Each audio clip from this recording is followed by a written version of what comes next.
Computer.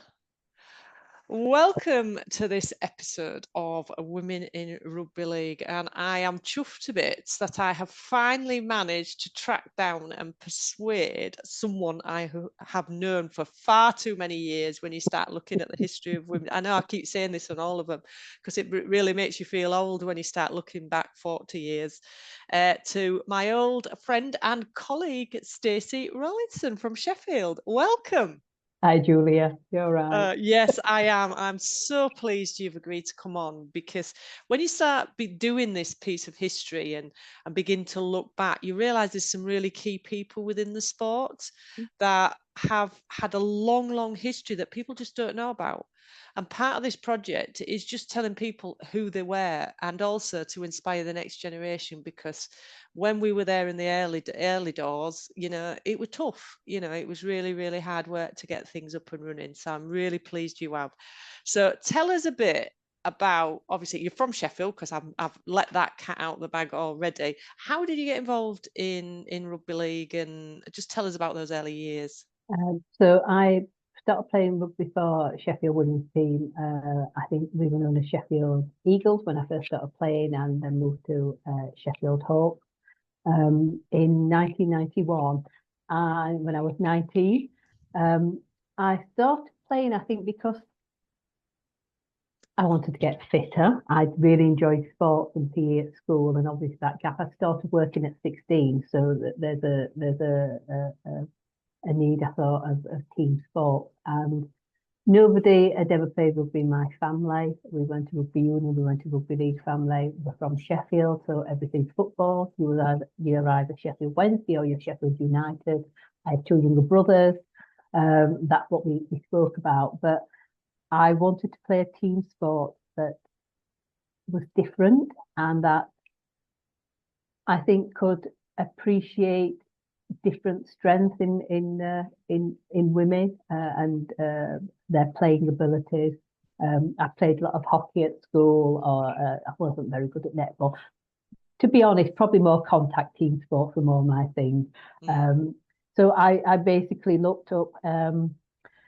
I looked in a big documentary in the library where I used to documented the library that I used to work at, and found Sheffield women's rugby side, and phoned up Tracy Solomon, who I think has been on done one of these interviews and shared her story, and was invited down to come and train with the team. Wow, so you actually seeked out playing a I contact did. sport. That's really interesting. I think you're a first. Really? Ooh, I So mean, you I went have on to a say, directory. yeah, I mean, I have to say, as we move forward and try to recruit players, we would often sell them the line of, you just need to come and train to get your fitness up. But my Yeah, yeah. intention to get my fitness up is I'd started the application to join the RAF, and Ah, was away going through all the exams and moving forward. I mean, it would have been a terrible idea for me to have joined the RAF. So thankfully, playing rugby, expanding my social circle, becoming more confident in myself and what I was doing, meant that was not an escape route or a way out. It was, yeah. I was far more comfortable in who I was and, the people who were around me. Yeah, oh, that's really interesting, isn't it? That, it was about fitness initially, and it was about finding something that fitted your personality and a bit of an outlet by the sound of it. So you rocked up to Sheffield, and tell us a bit about those, because they I, are one of the pioneering clubs. They're one of the well, obviously it started about 85, 86, but actually in that first tranche of growing teams, Sheffield were well up there. Yeah, and I think so. I turned up to the training, which was on a concrete playground, and I think there was 5 other women there. One of them being Tracy, but yeah, Sue Fowle, Sue Jackson, Teresa, Bicky, who I've known since she was 4, very very young. And we just had, it was just the running game, passing the ball, getting to know what's happening, and then I think maybe a while after that, we then moved to train at Hillsborough Park. So there was some grass for us to tackle on, and we managed to. I don't know how we managed to find or fund some tackle bags that then were driven around in the back of my estate car for the season, because that was the storage. But it was just really enjoyable. But and people were really welcoming. And I am not a, you know, a 6 foot size 10 woman, but and wasn't particularly far fitter than I am now. But was made to feel incredibly welcome, and the fact that actually of anybody of any shape or size or ability could join in the team game and you'd be a valued member, it felt really welcoming from people, you know, who were from different walks of life, different careers, older, younger than me. It just felt like a really positive experience. It was a really welcoming team. Oh, that's lovely. Despite there being about 7 or 8 of us. And that sense of belonging is so important, isn't it? Mm. Mm. And I think throughout my playing career, my time playing alongside these women, it's been so supportive. I've felt that. I mean, I hope that other people who I've been played alongside have felt that as well. But yeah, that team dynamic, that sense of an extended family, is something that is with me all the time, and certainly colleagues, you know, people I've played alongside, refed alongside. Yeah, you can still pick up the phone and still talk to them and still have that sense of community, and I'm still friends with them, yeah, years later. Oh, that's lovely, isn't it? And can you remember your first game? Or is that blanked from you? I can't remember much about the game. I know it was an away game in London. And I can only ever remember travelling to London once on a very old, I think, council minibus that Tracy Solomon hired, rented. I don't know. I mean, I don't know what we'd have done if she got injured, because nobody could drive the bus back. And I think I just remember that sense of travelling down to a game, probably not doing very much on the field, and then coming back again, because I think we've managed to up our numbers by having 3 people from Sheffield University, who were ex-union players who played union as well at the same time, come and join us. So we were able to field a full 9-person team on that day. And you weren't like Fulham. Miriam talks about on the way from London, they were a bit short, and a hitchhiker got picked up and ended up playing. If we'd have thought of that, I'm sure we would have done it. And I'm sorry that I didn't know that story before, because that could have been how we could have got players moving throughout my recruitment time. Yes, you could have just dragged people in off the street. And it was actually a nice rivalry with the Fulham team, wasn't it? Because you were quite closely matched in competition-wise. Yeah, from what I can remember. And as I said, I think they must have come. I can only ever remember playing them in that first season. So that's sort of like the 91-92 season. I'm not sure what happened to them. But it was hard because Sheffield, I mean, obviously London is far further south, but that Sheffield were not a rugby league city. And so we're part of London, the furthest people south, you know, competing with teams that are nearer us, and people who may choose to travel to. So, you know, Wakefield, Redhill, Pendle, yeah. Yeah. So can you remember playing other teams then? What's your memories then of the leagues and the cup games? And so the first season I played, there were only 2 divisions, so we were in the 2nd division. I think it was competitive, it was friendly. I can remember playing teams like Halifax. We got promoted after the first season, so I think we'd done really well in the first season that I played. Got promoted to the 1st division. Unfortunately, the 3 university students left, so we were quite low on numbers. And the difference between the 2nd division and the 1st division was massive. So you were playing teams like Wakefield, Halifax, Redhill, so who were just really skilled, and they got I think could draw from a wider rugby community that had more people, trained harder. But I think we lost games when, you know, we were they were sort of like 90 points ahead of us and we hadn't scored anything. But that makes it a great team experience if you can turn up the next week to play the same game with the same people, having lost by so many. yeah, just a great team dynamic. But no, good competition still, would still, I'm sure we'll still talk to some people who either ran over me or I may have ran over them at some point. And that catch up of, the fact that you could play against teams and then go to Blackpool on the presentation night and not get into any trouble. Well, if it happened, I didn't know about it. But there we go. Yeah. Well, a lot of people have talked about those Blackpool presentations and how it is really at the, one of the most enjoyable times and one of the fondest memories, I should say. Yeah, great.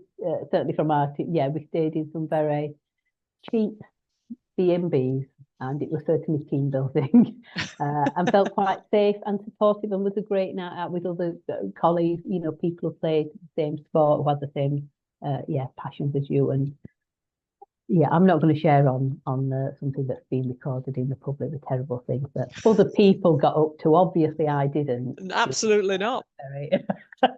But they were fun times, is all we can say. They certainly were, yeah. And it was a real community, wasn't it? So, and it went on for quite a lot of years, to be honest. Yeah, I mean, certainly we went to Blackpool at the end of '92 season. I think we went every year that the team was formed. So I played until about '99, and then took a break, and then was asked back to coach. And so we were around perhaps until 2006 season. So yeah, every time there was a Blackpool presentation night, we went to it. Yeah, brilliant. And as we say, it was just a lovely community and lots of nice things that actually happened. So you can remember sort of your playing days. You actually were in a cup final, weren't you? We were in 2 cup finals. So I think we were runners up at the Waller Second Division Cup plate against York, and I think the first half was pretty good. I think it was something like 4-6. And then we switched sides, and I think we were running uphill, and I can't remember what the final score was. It was probably something like 54-4, but a great experience to be able to play in, I suppose, a semi-professional ground. But I can't remember which ground it was, but there wasn't any grass on the pitch. It was as hard as iron. Yeah, but that was great. So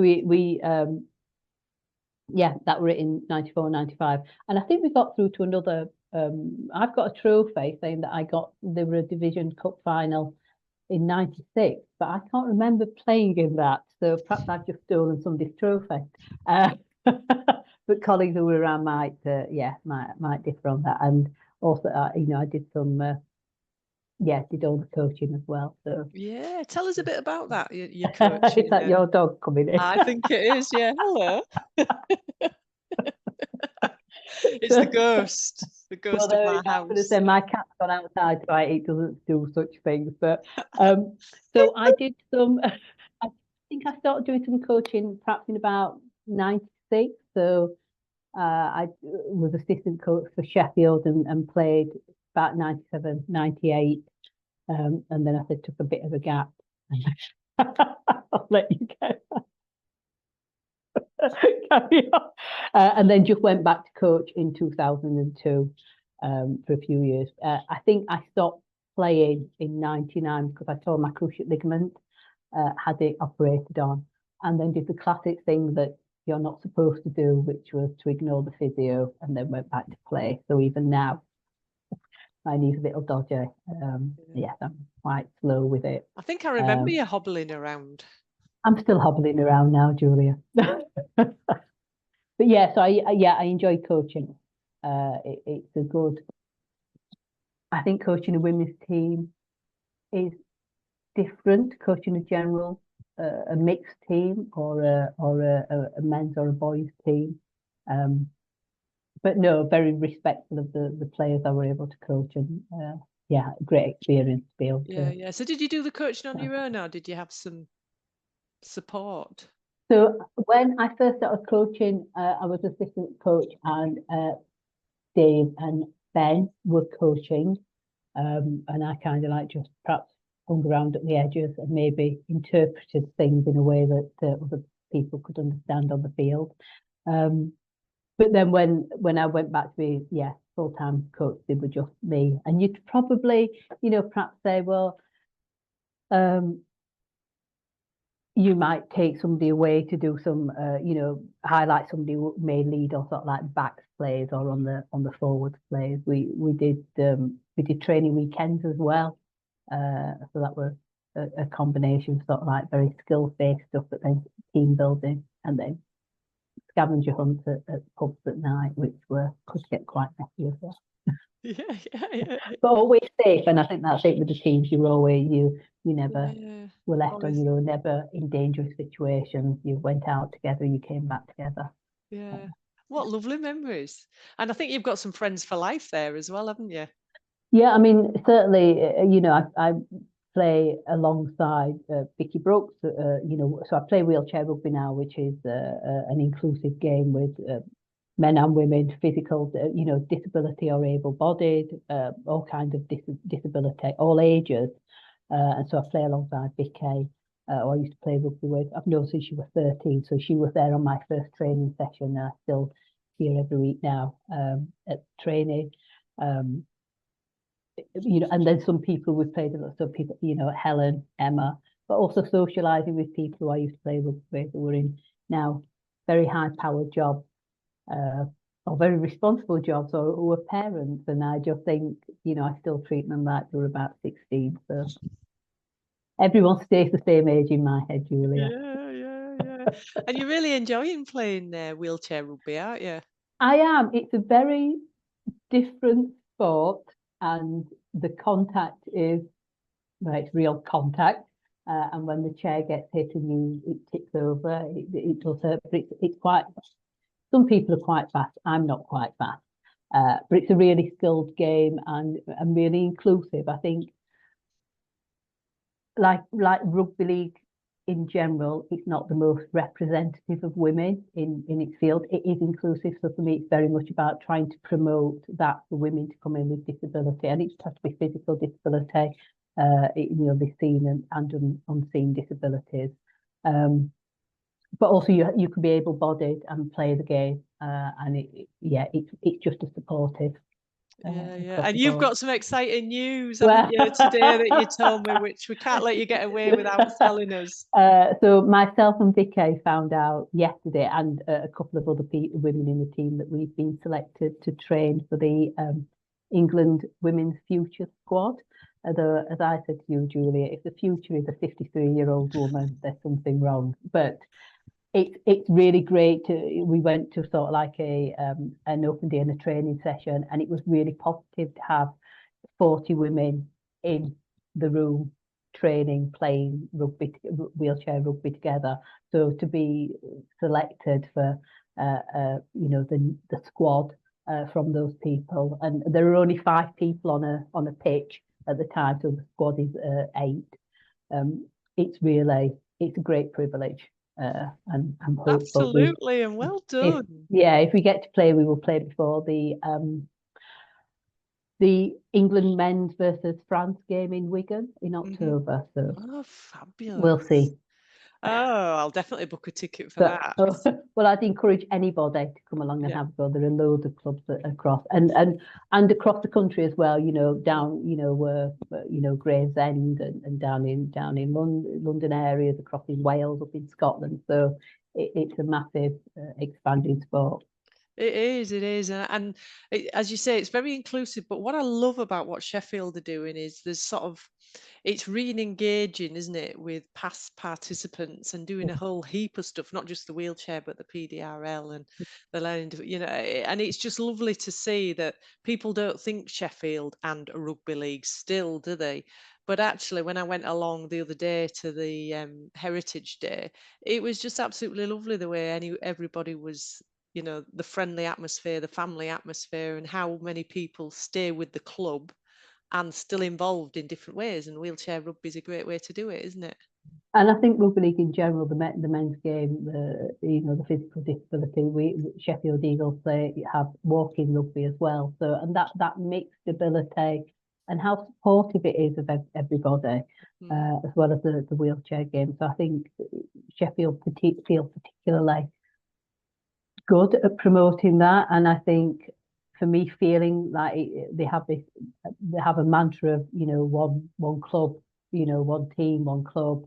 You know, the kit, where, you know, for the subs that we play, we get access to the wheelchair, but you get the full kit. You get, and remembering back to when I was starting off playing the running game, it to be able having to raise money to buy shirts, having to do bucket collections, having to do raffles, having to you know, your subs paid directly for the pitch that you were hiring and the referee who turned up that day. You know, you make your own sandwiches to bring into the pub afterwards. Now this great, it feels a real positive step forward that, you know, I have a playing shirt with my own name on the back of it, that I will get a different one next year and a different kit to travel in. It's really moved on, and I feel really inclusive, that Sheffield Eagles are really inclusive, that I know isn't echoed across clubs across the country. So I think I'm really positive at how they've embraced these different areas. Yeah, and it is lovely to see, and you felt that at the club as well, which was really nice, and the involvement. So tell us a bit. So we've talked a bit. We've talked a bit about your coaching and your playing. You also had a go at officiating, didn't you? I did. I was foolish. No, I don't think I was conned into it by you, Julia. I think myself and a couple of people I played with, so Jenny and Sam, we did our refereeing training. We ref as a threesome some of the boys and under 18s matches in Sheffield and surrounding areas.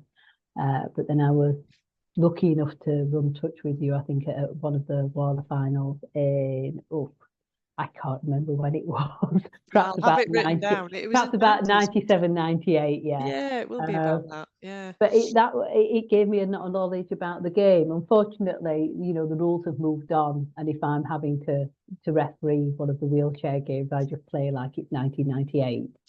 They keep telling me they're not the rules anymore, but if I've got the whistle, I'm in charge. You are, absolutely. If But you've that was learned great. anything. And just that amount of respect that you know you get from that you give to the ref in rugby league is so much, you know, in comparison to football. It taught me a lot about the game. It did, it did. It does, should I say, and also coaching does as well, doesn't it? Yeah. When I always found I wanted to have a bit of everything, so I did my coaching badges. I had a go at playing, wasn't very good, and you know that really enhanced what I thought enhanced my refereeing, because it gave me knowledge and all-round knowledge of the game, which I think is important. Yeah. Yeah, so brilliant. But not only that, you didn't just do that. So you weren't just sort of coaching and playing and officiating. You also became part of, well, were you secretary at some point of Sheffield as well? And Oh, I think, I probably did. I think I was lucky enough to captain. I'm sure I probably did most jobs in Sheffield. So I probably did secretary. I can certainly remember before the days of sat-nav having to write out directions for teams that you posted. So that was probably a secretary job. Never was sort of like finance, because money would be lost. But yeah, certainly Waller. I was secretary for Waller, I think, for a couple of years. And that was really enjoyable. But you said you've got letters where I'm demanding fines, so you will be able to put a time scale on that. But that was great to be put, and to see how, I think I was quite naive when I started playing the game at 19 about the difficulties in setting up the teams, of running that wide thing. I turned up, I trained, I went home. And then as I got more involved, I became aware of the need, the importance of fundraising and how difficult it is to find the kit, how difficult it is to get the players. And then from a wider Waller point of view, you know, the organisation of the matches and the pitches and, you know, the safe day, and then being aware of when, you know, the training for GB squad, that expansion of what do we need behind people just turn, because in reality, if people want to just turn up and play, it should be easy for them to turn up and play, and just to make that safe in the background and secure, and organise things. It was an eye-opener, but also a privilege to be involved in that at that level.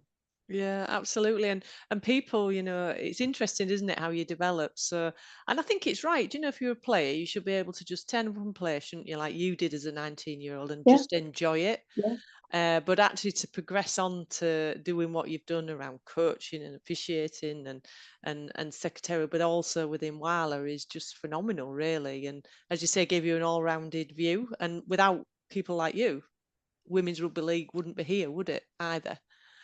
Well, I think that I'd say that would bigging me up, Julia. I think. I told you I'd big you up. But it's true, I without think, without people who are willing to, actually stand up to the mat and do the jobs, it wouldn't happen. yeah, yeah, yeah. And I think, yeah, I could say I've played a small part in that, but I hope I was a. Well, I think, yeah, things didn't collapse while I was water secretary, and people turned up at Sheffield, so they got the directions, and the team managed to survive while I was around. So yes, I will take that with those caveats. Thank you. Thank you. And so you should. And, so when you look back at the possible challenges you sort of had as you went through, you say now how inclusive it is. And when you sort of look back of your early doors, what's can you think of the challenges that you sort of had to overcome? And I think from a team point of view, it was recruiting players. I know when Sheffield folded in about '06, it was because players were leaving and we hadn't been able to recruit more.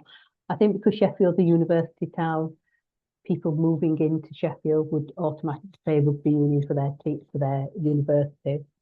But certainly earlier on, even though we only played 9-a-side, it was difficult to get on. And certainly um, as a coach, I've never had the problem of who can I sub, because if you're on the pitch, you're on the pitch, you're here. There's never anybody on the side. Um, I think, as I've said, raising money for kit, making sure we've got enough people to enough funds raised to pay for the pitch. Um, I've never had any. I never had any pushback from friends or work colleagues about playing rugby. They were all really excited. Some came to watch us in the final. Uh, they were all very supportive when in work on Monday. I couldn't drive because I couldn't move my neck particularly well. Um, I I think I was probably as I said, I think I was probably quite naive. I've never had any personal pushback, but I know when we look at promoting the game in Sheffield, it's not been as high profile as perhaps it would be in other rugby league areas. mm, Um, and linking with the club. So we started off being linked to the called Sheffield Eagles, but then moved to Sheffield Hawks, and that was always quite difficult when you're competing against the men's and the boys team for that pitch space. There's two pitchers and there's one changing room, and just trying to get the timings in, and going into changing rooms that are dirty because the men have been in before and they've not, having to clean it yourself. Pay for your own petrol, being able to get to places. But I think that's what's made us closer as a team, traveling up in cars together or putting together for a minibus. It was a passion, I think, for a lot of people. And we had, players who went on to play for GB. Um, and I hope that in some way that team of Sheffield allowed them to develop and move further on. absolutely. And they would say that as well. And I think sometimes when you're an outlier, it like Sheffield is to rugby league, Mm, people wouldn't believe it if they don't know rugby league. mm, A bit like London, you have more open views, so you have less pushback because they just want people to play a sport yeah. that they love, don't they? Yeah. Which is really, really lovely. So when you look at the game now and see what's happening in women's sport and particularly in rugby league, what do you think? I think it's amazing. I think there's a little bit of me that's a bit, oh, I wish I'd have been, if only I was 19 now. But then I think, no, I don't really want to be 19 now. Um, I think if I played in anywhere small part for people to be able to get the game, to be able to get to where it is, and that's amazing. Uh, I, the fact that some of the GB players are getting paid, the kit that's out there, the links, the fact that I know Sheffield Eagles women have got two teams. I mean, from Yeah. it's amazing. Uh, and that promotion and that pride of being able to play the game, and playing a full 13 aside, having pitches that are at least semi-professional, clean, not having to, getting changed in changing rooms that are okay, not changing rooms that are. We've got changed in parks before when I was playing behind trees or, in pub basements. It's just amazing, and the recognition that the women are getting now, the GB touring team in '96, which of course I was old enough to be around to remember and to have played against some of those players. It's always really strange to see people promoted where you think, well, that was just that person who I played against, or had to be in the share a shower, or or I took to hospital, or it's really it feels really close, because at the time they were opposition, they were players, but they were colleagues, and you had that shared passion. So I feel incredibly proud of the recognition of the players who played when I played, but also how it's developed so that more women are able to play the game and it's more inclusive. Yeah, it's fabulous, isn't it? And and it's women like you and you and people like you that were there in the pioneering years that is really important, because we wouldn't be where we are today if you hadn't got involved, if you hadn't have gone to the library and looked it up, but also done everything that you have done. And that's what I love about this project. But also, you need to take a pat on the back for the part that you have played. You are one of the pioneers, whether you like it or not. You are one of the pioneers, and you're still involved all these years later and loving your involvement, and selected for the Yeah. England squad. How fabulous is that? It's very strange, and it's certainly something I never thought would happen. And I think the wheelchair game is an expanding sport. I think I see it very much as how perhaps when I first started playing the running game, we're further on in the wheelchair, but certainly women's involvement in wheelchair rugby feels like this is where we are. We're at the beginning again. And I think this will expand more further on. But no, it's good news. It is good news, and you're part and parcel of that. So thank you for taking the time out, and thank you for all that you've ever done. I don't know if you've got anything that you want to add that you think, oh, Julia, I wish I'd said that.